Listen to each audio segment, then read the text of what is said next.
So it's time to deep dive into this amazing conversation around EdTech, repurposing purpose, and let's gather all the insights featuring none other than Ronnie Screwvala and Deepak Lamba. Here we go. Very good morning, good afternoon, or good evening to all of you ladies and gentlemen, depending on which part of the world you're joining us from today. Today we've got it's my privilege to have a very, very interesting session being presented to you as part of this year's Global Business Summit. Ronnie Screwvala is someone who's always believed in what he does, and I've had the privilege of knowing him from close quarters when I used to work with him a while back.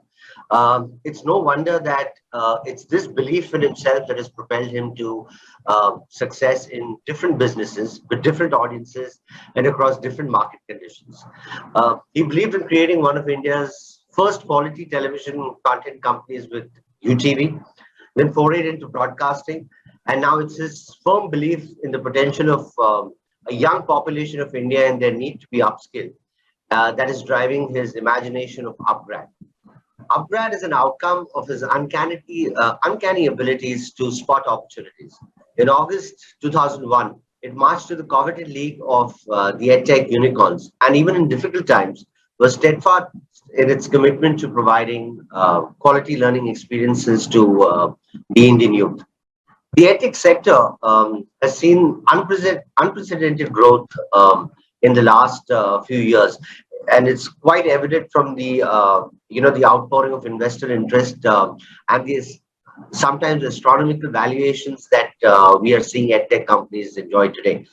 Byju's, which is perhaps India's largest EdTech company, is today valued at a staggering $21 billion. Unacademy is at about 3.5 billion. Vedantu is at $1 billion. And the story is actually just beginning to unfold. What then is the future of the EdTech universe? Is this a story that is built to last?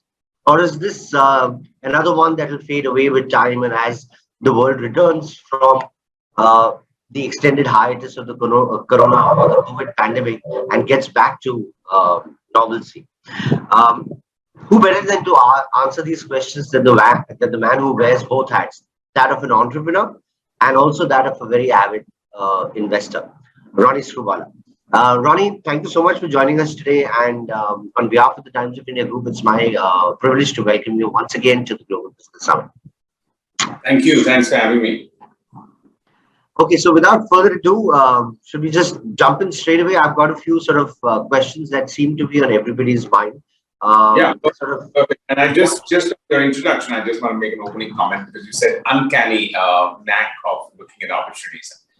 Education and EdTech, there's nothing uncanny about it. I think it's staring at all of us, all 7 billion people anywhere in the world. I think we all need to understand, and I think we're realizing that education is no longer an event and it's now lifelong learning. So I don't pride myself with an uncanny ability. I think I just looked at something that is staring at all of us and looked at this opportunity, and that's why I'm in this space. So go ahead. Okay, great. The first question, I think we'll start off. The last 2 years, I think perhaps in our lifetime, have been probably the most unpredictable because of the pandemic. So there was a very heavy tailwind that drove unprecedented growth of the sector, right? So if you can help us understand the pandemic, how did it shape the destiny of the EdTech industry? Because in a lot of sense, because people were staying at home and could not go into the conventional traditional sort of education houses, perhaps there could have been obvious momentum. But do you think that is sustainable and that will be here to stay, or that once the world returns back to normalcy, you will sort of find the momentum sort of diminishing a bit? How does it look? That's a very sharp question. That's a very sharp question. I'd say it this way. Firstly, the reason EdTech came about is not because it was an anticipation of everyone staying at home or COVID. The very fact that technology being harnessed in most countries, developed and developing countries, each one has their own problems when it comes to learning and education. Some where they're more job ready. In some countries, the challenge is affordability. In some countries, the problem is accessibility. In even the Western countries, it's affordability where everyone is actually, student debt is one of the biggest and largest problems for a lot of people, even though they have the best facilities. So EdTech is here to resolve, solve, contribute into this entire sector, which otherwise has been relegated only in offline. So I think COVID was a good circuit breaker, a speed breaker, because two things happened. It self-evangelized online learning, because now suddenly corporates, from CEOs to HR heads, to university heads, to faculty heads, to the what I would call passive supporter, the parent or the spouse who otherwise doesn't understand an online learner to figure out what exactly they're doing in front of a computer for 3 hours. All those ecosystems started accepting the fact that digital and online is here to stay. So that, I think, COVID did in 2 years what would have otherwise taken 10 years for concept selling. Yep. Having said that, the setback, I think, to some extent is that the assumption of everybody now seems to be that EdTech is education with a Zoom or any other technology that you use, and it's a plain live lecture, but it is so not. So I just wanted to go back in time that even well before COVID, when EdTech companies were around, they invested in some of the most important investment tech platform. The most important thing is to remove anonymity from online learning, because when you go to a campus, there's a face to you. You can't just not turn up the next day. You'll be a high-profile dropout. Here, if you don't log on the next day, you could be a dropout. So I think while it's been a phenomenal evangelist, I think what needs to now mature with people to say that this is not the only medium. And lastly, all I would say is there are two segments: the entire K-12 sector, the schooling, and then everything above K-12, which is higher education, which is undergrad and grad, and lifelong learning after that. The K-12 sector, I think, has got a lot more tailwind during COVID, because children are at home, parents were feeling guilt and FOMO, and therefore that sector actually built much more. The higher education, that is mixed bag, because also job instability and insecurity came about. So people were also tepid about saying, do I want to make these? So I think it's been a good balance, but overall, phenomenal evangelist and a great understanding and acceptability in the ecosystem. Thanks. You know, Ronnie, very insightful, and I'm going to put a pin on the one point you mentioned. In the higher education business, which is where Upgrad sort of functions in, which is about the unpredictability and the change of jobs and how education will help that. And I'll come back to you a little later to talk a little bit more about that, because quality education is one aspect, but also needs an acceptance from both the industry as well as the government for it to be recognized as a parallel to traditional education. So we'll revisit that. But my second query to you would be: we've seen the EdTech universe take a quantum leap. Many established unicorns. You yourself have entered the unicorn club, I think, in August 2021. So, how are investors seeing this transformation, and what is driving this slew of investments in the sector, and how do you see its future trajectory? Again, is it? I mean, we see that the finance world, I mean, it's been a little flush with funds. So is this a question of liquidity in the market that sort of also help the EdTech industry? Or do you see this being sustainable? I wouldn't comment on the investor side, because it's a different priority, it's a different day, it's a different part where you wake up every morning and take business decisions when you're an investor or when you have the funds. What I'd say is, with a little bit of caution, is that mostly education has been looked as a non-for-profit sector around the world. And therefore, to suddenly helicopter land the word unicorn is not the most parative one if you want the EdTech sector to grow anywhere in the world. So I would just put that as a sense of balance. As far as we're concerned at Upgrad, we are very cautious about the fact there are two aspects here. I think education, of course, you need to be in the for-profit sector for it to grow exponentially. But at the same time, you need that balance of communication where people don't feel that it's exploitative. Already in the Western world, the debt, as I mentioned earlier, is something that most people find exploitative. Yeah. So I would urge entrepreneurs, investors in the EdTech sector to not go out and really tom-tom the unicorn concept, because yes, you need the money, but you need it to change and bring massive changes. The second I would say is overall EdTech and education doesn't require deep funding, because this is not something, because most people that require funding are only in two forms: high marketing costs or high subsidy. You're almost every food delivery or every cab ride or every whatever else is subsidized and is not even gross margin positive. If you take these two capital requirements out, you don't need to get into the ups and downs. And education is not about marketing. Again, for the last 100 years, it hasn't been shoved in your face with an ad commercial. So for the first time, you're doing it. So I would say with both these, subtlety, maturity, sensibility, and startups in the education sector cannot be viewed as startups because actually you're changing people's lives. So on day one, you need a very mature approach to what that will be. So I just wanted to put that into perspective. In a direct sense, EdTech will definitely attract a lot of investor attention.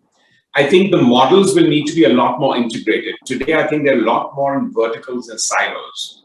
I think global EdTech companies will come about. It's not like in the US, if you can survive. Most of the US companies today are quoting below their listed price. And there's a reason for that. And if you look at the emerging markets, there's an entire different channelization. And I think China, to that extent, because of more political reasons than regulatory reasons, have kind of nixed any innovation in EdTech. So it's a good field for everyone to get into a very mature. And I would say this is not a unicorn race. This is about, in 5 years and 10 years, who are going to build companies that outlast most of the others. That's how we look at it from our point of view. Actually, so very well said. And one thing that struck me in what you were saying was that, this is not about marketing. Marketing will, heavy push into marketing is suddenly not going to take you in a different trajectory. And, having run a EdTech business myself, I remember 7 years ago when we started this, because we were part of a media group, we thought the easiest way to add fuel to it was just inject marketing, which comes naturally to us. And we realized the hard way that it's, the trust and it takes time to build, and it's about the quality of your, your throughput that will ultimately determine your future. It's not about marketing. So for a lot of, the startup EdTech companies, I think that's a very valuable lesson that you've just heard from Ronnie, that it's just because you're suddenly having funds doesn't mean you necessarily need to go and sort of splurge on marketing. I think the key is to focus on building an excellent throughput system whereby your learners are actually getting better bang for their buck or better value for their money. Thanks, Ronnie. Democratizing quality education is one of the key offerings of EdTech companies.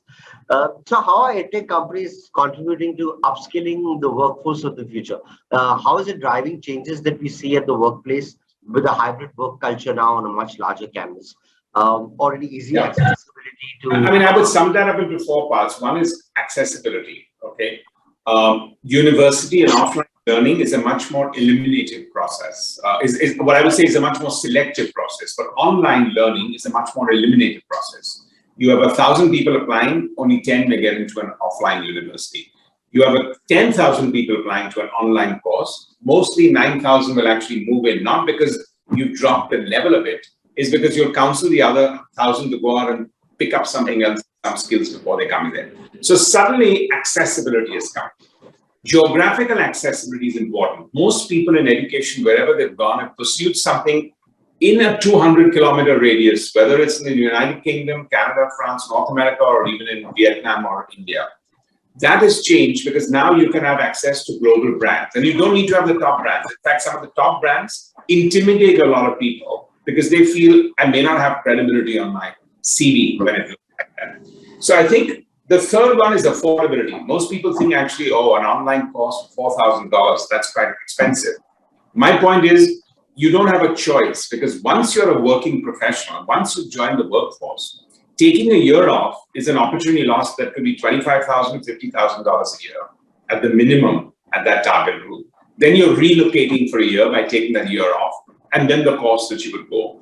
Basically, 99.99% cannot afford to take a year off or 6 months off or a year and a half off to top themselves up. So online, and it humors me when people are saying, what is the total addressable market of online education? 1.3 billion people, the knowledge workers, the workforce, is really the core.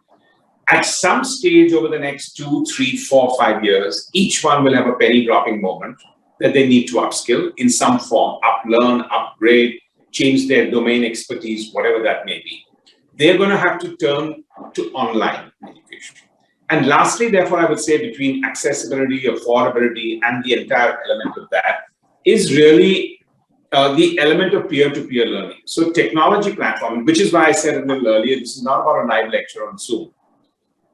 600 people in a class at Upgrad today have a lot more camaraderie and team leadership than the 60 people. In offline, you would feel, oh, this is too big a class, am I getting individual attention? But in online, it actually is the reverse process, because the number of peer-to-peer participation makes your learning even much more fulfilling in that context. So I think there's an incredible amount of disruption happening in the space based on all of this. So you mentioned this, and I fully agree with you that if you're already in the workforce and you're looking to upgrade your skill sets in order to continue to stay relevant and to keep pace with the world's evolution, obviously online is the way to go. But for people who are entering the workforce, right? And I've said this in the past. We, especially in India, we believe that the route to Lakshmi or wealth comes from Saraswati, which is learning. But education seems to, in India, be replaced by degree. We are a degree crazy nation, and the degree is almost like a guarantee for getting a job, which is why people pursue degrees. So they're not really pursuing education in terms of learning; they're just pursuing a means to an end. I get a degree, and therefore I will get a job. Now, when it comes to that, for people who are entering the workforce, will a degree or a diploma or a certificate being offered by online education companies be acceptable by the industry as a valid recognition of talent, and thereby you're entitled or eligible as a student to get a job? Because, for example, a lot of government banks, for example, or public sector banks, necessarily you have to have a recognized degree from a university which is not correspondence or online in order to even be eligible for a job. So don't you think that the government and the industry also need to take steps to accredit the EdTech or the online businesses and put them at par with the traditional businesses? Because it almost seems to be therefore that online education is a cheaper or more cost-effective substitute as compared to the real thing. Deepak, I think there's no magic wand. Much as I'm sitting in an EdTech company, I would like that magic wand where somebody should just tell me, you're legit, you're serious, you're the future, you're this, you're that. It is a delicate balance for any regulator, any government, anywhere in the world. And this is not just, if you look at the US, where everyone feels, oh, that's the epitome of the end of this thing, it's actually, even there's a disdain today for profit, for example. And that's why backlash. So it's a delicate balance. Over the last 100 years, governments, people, education institutions have given the authority to people who they believe have got the gravitas and the pedagogy and whatever else. So when you see just technology coming and disrupting that, there's a sense of responsibility that needs to be done. So I think absolutely what is happening today around the world is that recognition is technology will get you affordable and accessible. You need to work together. The blended model should start first. Colleges and universities have never had the competence necessary to market and advertise because they've never felt the need to do that. So can there be a strong marriage? And I think from that element, you will find people going there. Having said that, I think corporates today are much more accepting the fact that a branded university or a branded course or an online course today, because that plethora of population has already come there and the ROI has started to kick in. Even learning managers around the world feel that I hire a new person, I pay their salary, then I send them a 3 months training offline, then they come in, 50% leave the company anywhere in the world 1 year later. That is something that online is juxtaposing and saving costs and bringing more efficiency and enabling more higher retention. So that realization at various entry points for the CEOs, for the learning heads, for the HR heads, actually is making the difference. That's going to build about that parity. There, I would say it's not a magic wand, both for the government or for the corporate world. So, when society or the consumers who are seeking education look at sometimes education as a means to an end in terms of getting a job and having a better life. So in EdTech, outcomes seem to be the driving force, right? So the working professional will always look for return on his investment. So how is this being ensured? How is the future one where EdTech companies will necessarily have to promise education with a job guarantee? What are your thoughts on this? Because a lot of people say, so I'll break that up into two parts. I'll break that up into two parts. Outcomes and ROI on your investment, very critical. Does that equal to job guarantee? Absolutely not. Because firstly, even if I put you in a job, there are no job guarantees in the 21st century. Let's be very clear. Yeah. There are absolutely no, even when you're an entrepreneur, you're not guaranteed because you could be boxed out. But I think this world, yes, 25% of the people join government services where the job security level is much higher. Let's be very clear. And that's a serious sector because almost anywhere in the world, government is the largest employer. That, if you're looking at that job security, that's a very strong one. But I would say the 75% other in the private sector, there isn't a job guarantee.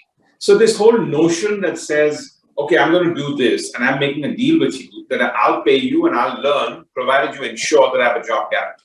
Job guarantee is a tip the den concept. I give you an appointment letter, you join a job, but 4 days later or 4 months later, you're not competent.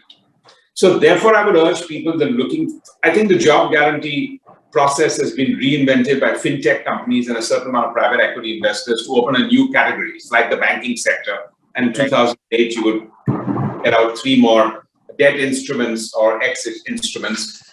Job guarantee per se is not a reality. So let's get then to outcomes and ROIs. Yep. Therefore, it's very, very important that the online system is one where you're getting the best of faculty, the best of peer-to-peer learning, and with the strong element of you being able to do it at your own time without being displaced on your listing. And then after that, the best that can happen with online learning, the difference for us here is a lot in terms of soft skills, for example. When you're in a college curriculum or in an MBA curriculum or whatever else, it's almost very difficult to then augment it with classes and soft skills. But in online, for me to top that up with 5, 10, 15, 20% of soft skills, right now, everyone thinks soft skills is the soft part, and it's really the hard part. Degrees will become housekeeping. How you appear in life and your soft skills are going to make the difference between a 10% increment and a 50% increment. The difference between changing jobs 5 times in 5 years and changing 1 job in 5 years. And the difference between promotions, leadership, managers versus people who stay at one level.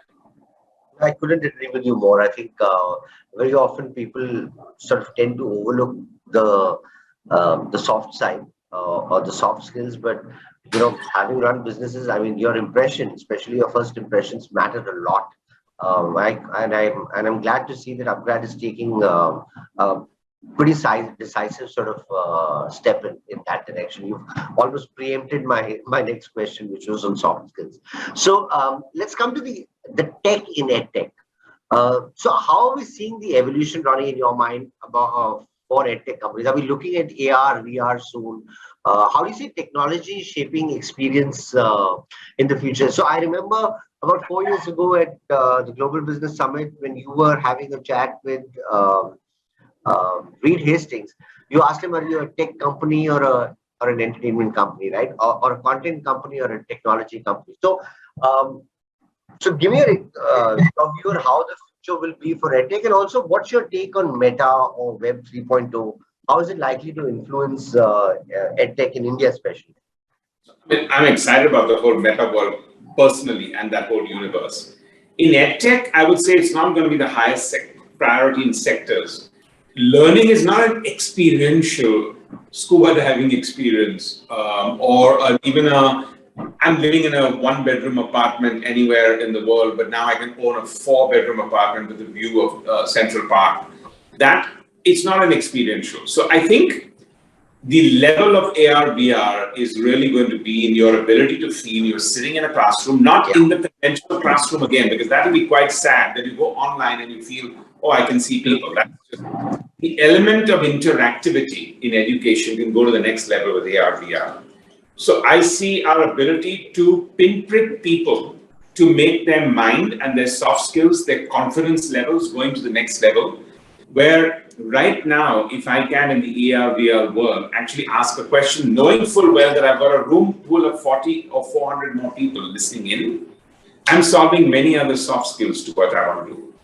Otherwise, online can be a very lonely experience in that sense. And AR, VR will take that loneliness out of it and actually bring about a fair amount.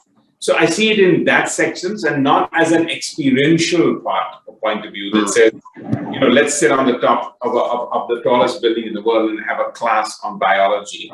It's not needed at this stage. Actually, it'll actually sensationalize it and make it a little frivolous. So whilst this is, whilst this is a little bit away in the future, how much of your, for example, how much of your percentage of your annual sort of cost are you actually focusing on this part of your business, just to be future ready? The good part, I think, in many aspects is these are not the costliest things. Right now, if you look at that, the ability to be actually invest in technology and duplicate a very much more virtual classroom is not that expensive if you got your tech right. I think people are looking at the fact that this sounds like one monumental thing. When you look at what we want to do, there's enough content out there, there's enough experiential part out there. But for us, high touch and counselors constitutes 10. So learning experience, what I call learning experience is the category. That's 10 to 15% of our overall cost model. Because with that, that's what will make the difference between somebody who starts a course but doesn't finish it. Because in online, the benchmark is outcomes and the benchmark is completing your course. The reason why MOOCs and some of the other courses haven't done well, or those technologies haven't done well, is because completion records were casual. You came in and then 4 days later, you just dropped out and log in. But today, online education is actually seeing 85% completion. And when you buy a mobile phone and you pay $1,000 for it, you start enjoying it the next minute. When you pay $3,500 for an online course, you got to work for the next 9 months very hard for it. So it's a different acceptability and experience and ROI and adjustment to your life. But the outcome is 10 times more rewarding than using that mobile phone. True. Well said. Okay. We are almost out of time. I'd love to continue, as always, to continue to having this chat with you. But we seem to be ending near the end of our session. So I'll end with one last sort of question for you, Ronnie. Historically, we've looked outwards, especially when you talk about higher quality education. We've looked to the West. We've looked at the bellwethers or the stalwarts being in the West. How do you see the global footprint of Indian EdTech companies in the future? Are the likes of Upgrads, Byju's, etc., going to put the Indian stamp on global education, or is India domestically enough such a large market that it's just much more? No, it's a very strong and good ending question, and I would say here very clearly, from my personal aspirations point of view, I didn't move out of media to get into education to build an Indian company. I think today the very fact that learning is an actually global phenomenon. The learner I interact with, and I do classes with people from Africa, from Vietnam, from India, or from the West Coast of America. If you see that, yes, there'll be aspiration levels, ambition levels, communication levels, maybe a little different. But at the core of it, when you look at it, it's quite central. So absolutely, I think there's no such thing as going to be a US company or an Indian company. I think you're going to see 4 or 5 really strong global companies that will harness the entire learning experience of lifelong learning.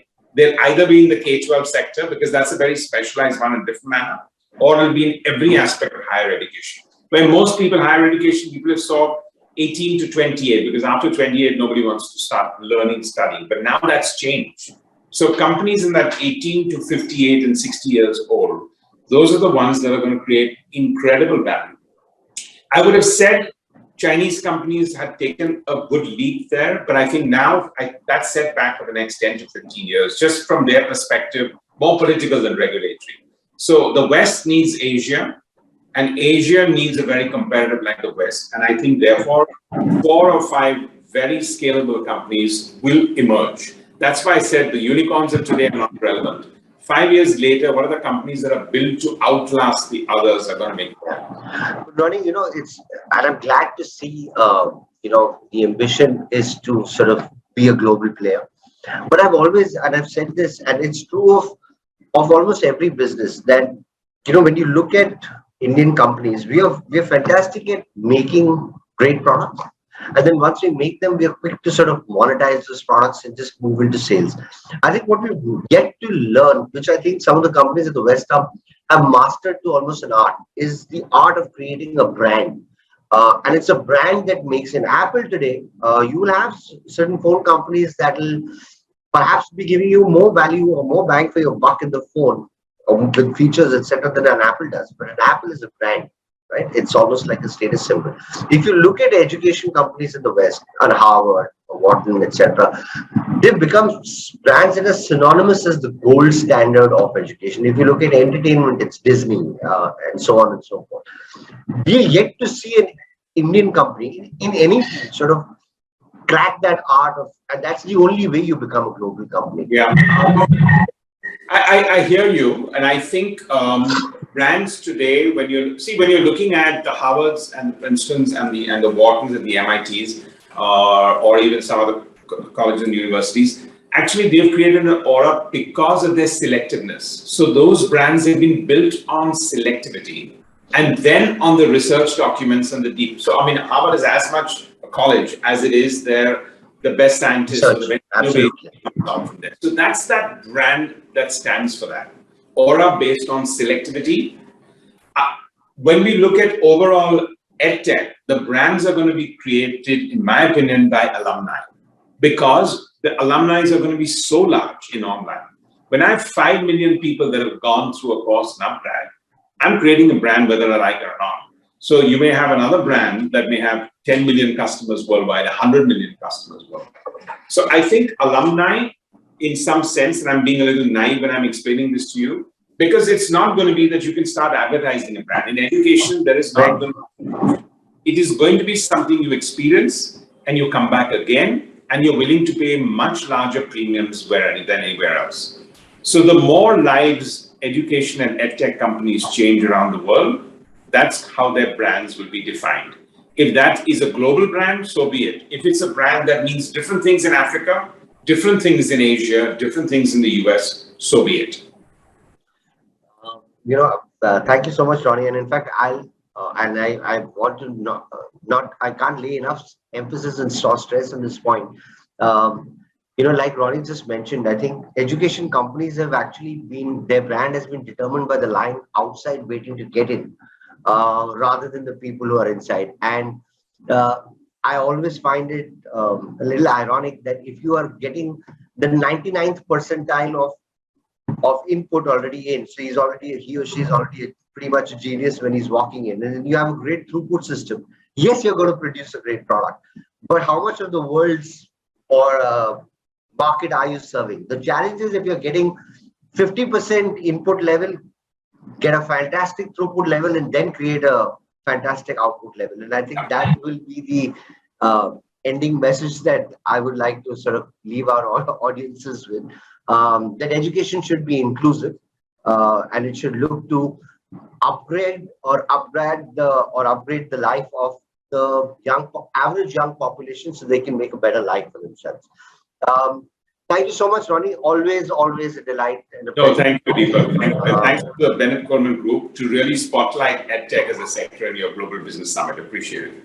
Thank you. Thank you so much. Thanks. Bye. Bye.